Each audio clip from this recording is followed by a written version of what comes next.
If you've been a long-time viewer of my channel, then you'd most likely remember that I'm a pretty big fan of the Ratchet and Clank franchise. In fact, I even made 2 videos about what I thought were the worst and the best the franchise had to offer. Originally, I didn't have any intentions to cover more of these games on this channel, but with the announcement of Ratchet and Clank Rift Apart, I decided to do a little marathon in my free time, from the original all the way up till the 2016 game. I even watched the film as well because I hate myself. But I'm not going to take time out of everyone's day to talk about the series in terms of design and gameplay, because these games are all very derivative of each other. Chances are, if you like one game, you'll like them all. But instead, I want to talk about something a little different. I want to go over how the story and themes of Ratchet and Clank not only evolved, but also go over the consequences that came with this evolution. But before I get started, I think I should give a little introduction for the Ratchet games just in case you're a new subscriber and are unaware of what the series is about. The Ratchet and Clank games are a series of 3D platformers that have a heavy emphasis on third-person shooting. The series is very well known for its unique weapons, beautiful art direction, and their fun, albeit simple stories. These games have always put gameplay front and center, but that doesn't mean that there is a lack of focus on the story and its characters. This can even be seen in the original Ratchet and Clank, where there's a surprising amount of setup for this adventure. Ratchet is building a ship to get off his home planet, but is unable to complete it without getting a robotic ignition system. At the same time, at a robot factory on another planet, a defect is created and escapes with valuable intel on the big bad of this game, Chairman Drek. Clank crash lands on Ratchet's planet when he's shot down while trying to escape. Ratchet ends up rescuing Clank and the two make a deal. Clank is equipped with just the component Ratchet needs to get off his planet, and in return, Clank will get to piggyback a ride in order to find the intergalactic superhero Captain Quark. It's not the most groundbreaking story, but there's a clear effort at establishing the characters. Most of the story of Ratchet and Clank comes from how the duo interacts with the characters they meet on each planet. Not only does this give some insight to the type of world these characters live in, though I personally feel that there are a few misses in this aspect, but more importantly, these interactions help flesh out the personalities of our protagonists. Ratchet and Clank have distinct personalities that sometimes clash with each other. Ratchet is somewhat self-centered and can be prone to anger, but most of the time he's relatively laid back. Clank acts as a foil to Ratchet because his personality is the opposite. This leads to many moments of the two bickering, which is key for characters to have good chemistry. There is an attempt at developing the friendship between the two, but the results are rather mixed because of its execution. This is mostly because Ratchet's character arc is very messy and unfocused. On paper, it's a very simple one. Not too long into the adventure, Ratchet and Clank do end up finding Captain Quark, and it turns out that he's actually working alongside Chairman Drek as his spokesperson. This is learned after Clank falls for a trap set by Quark at the end of the obstacle course. So the idea is that after this scene, Ratchet's more selfish side takes over and he wants to focus on only taking down Quark. Ratchet also becomes much more antagonistic towards Clank for his mistaken trust in Quark. But there are a few fatal problems with this character arc that makes it very unsatisfying and hard to follow. What's supposed to happen is that Ratchet, over the course of time, is supposed to learn to put the better of others above your own selfish needs and desires. Very simple stuff. The issue lies in the fact that there's no catalyst for Ratchet's change in character. He does end up eventually getting his payback on Quark and admits to Clank that he was being very selfish. But the problem is that Ratchet never really learned any sort of lesson through all of this. He got what he wanted and there was no consequences for him acting selfishly. It's even more confusing that in the very next level, Ratchet can actually find Quark and the two have a conversation as if nothing happened. It also doesn't help that Ratchet's character arc seemingly ends 3 times. Look, I'm still gunning for Quark. If we end up taking out Drek too, hey, fine. What? You do care. Don't push it, pal. Look, maybe you were right. This is a lot bigger than you or me. I was really selfish focusing on Quark. He is going to pay! Excuse me? It shouldn't have taken me this long to see it! Drek is going to find out what happens when you mess with my home. This suffers a lot from the show don't tell rule. We're told that Ratchet matures and is able to grow past his selfishness, but we're never shown the process of this actually happening. So it feels rushed by the time he does apologize for his actions. I do think that the idea of making Ratchet unlikable at the beginning before developing him into a more selfless person is actually very commendable. And while I personally think that the execution of the character arc is flawed, Ratchet is a far more interesting protagonist than, let's say, Jack or Spyro, who both lack any sort of character flaws that were a part of the main plot. The first Ratchet and Clank game did a very good job at establishing its characters, and also providing a blueprint of sorts for how the series would go about handling the plots of the PS2 games. The games all have a simple plot setup, but most of the story and world building comes from the character interactions. Though as the games went on, there were attempts made with expanding the underlying plots. Ratchet 3's main subplot actually involves developing and redeeming Captain Quark's character, turning him from a previous antagonist to the leader of a group called the Galactic Rangers. Quark's character arc isn't a huge focus, unlike Ratchet's from the first game, but what's there is actually pretty well executed even though it is simplistic. So that's our winning formula, right? Well, it's not as simple as that, because once the PlayStation 3 rolled around, Insomniac Games decided to up the ante with the Ratchet and Clank series. Tools of Destruction, the first PS3 title, really pushed the series forward in terms of scale, bigger worlds, more unique and powerful weapons, and a much more involved story than the previous installments.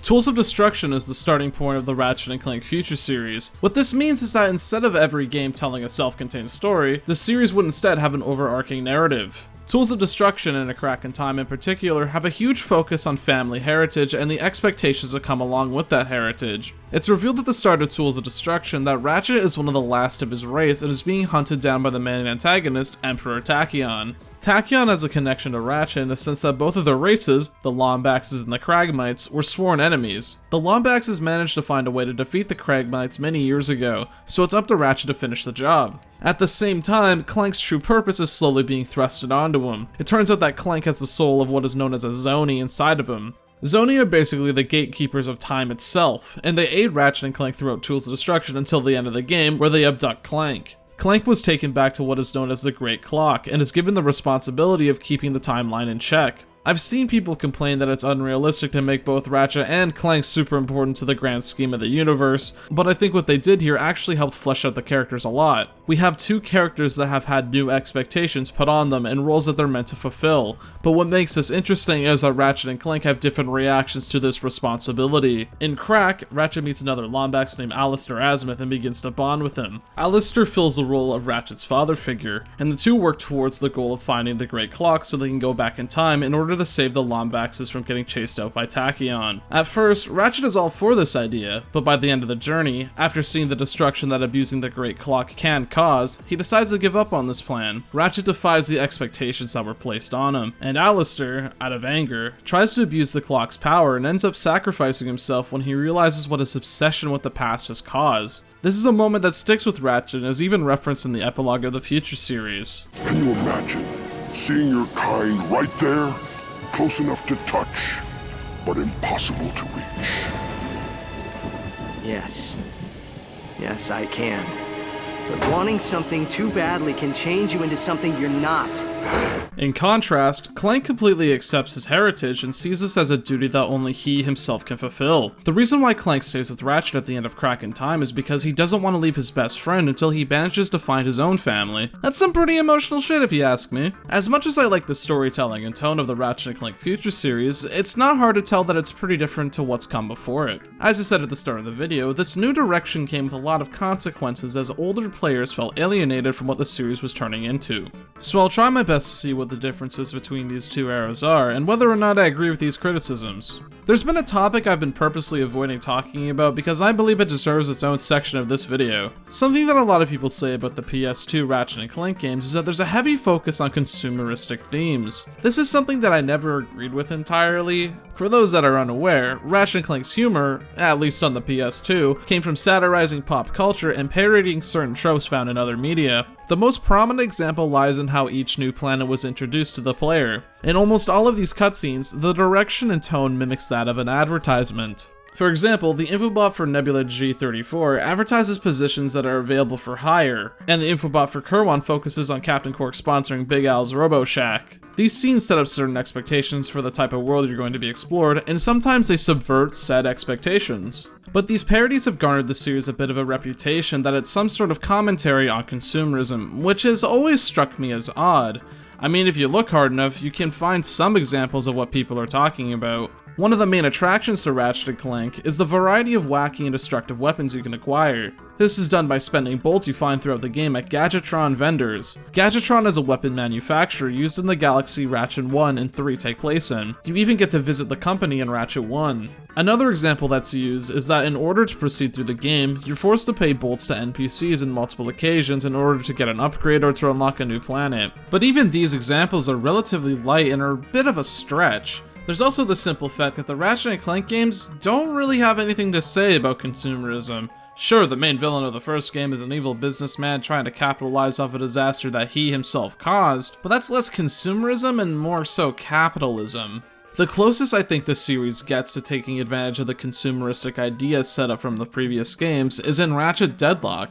A huge portion of that story is dedicated to how marketability and viewer ratings influence the outcome of the Dread Zone tournament our heroes are trapped in. This is made very clear from the start. Should a contestant become uncooperative or worse, boring, his or her collar can be detonated at any time with the push of a button.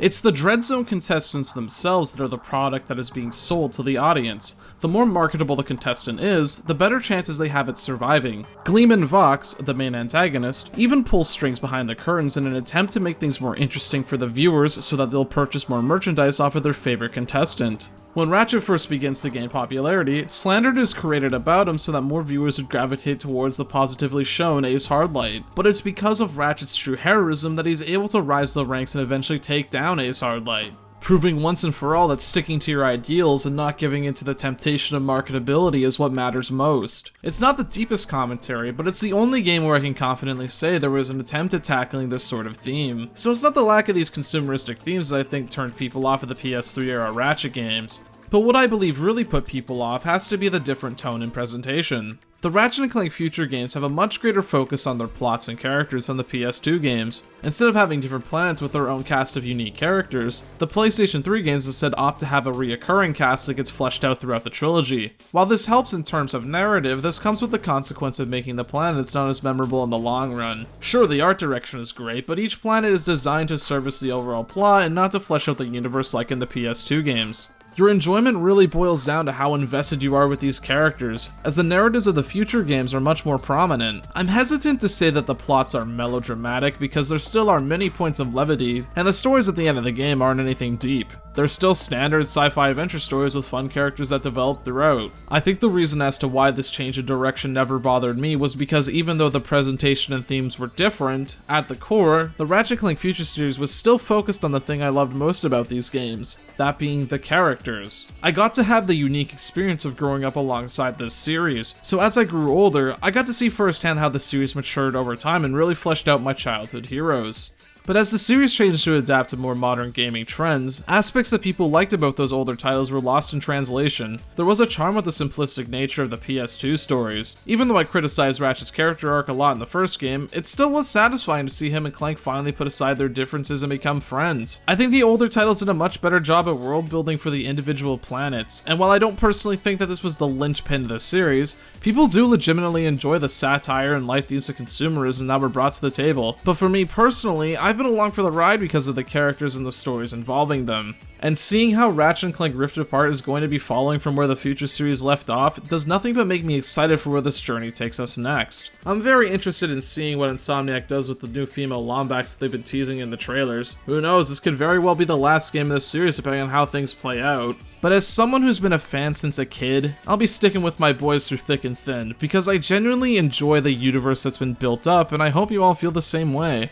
If you're the kind of person that only really enjoys those PS2 games, then that's also great. I like them a lot too, especially from a gameplay perspective. But when it comes to a narrative perspective, I think the future games beat out the older titles in that regard. So here's hoping that the next game is able to cater to both audiences and make something truly special out of it. Hey everyone, thanks for watching. I've got a few people I'd like to shout out real quick. First of all, I'd like to give a special thanks to Zat for the amazing art commission.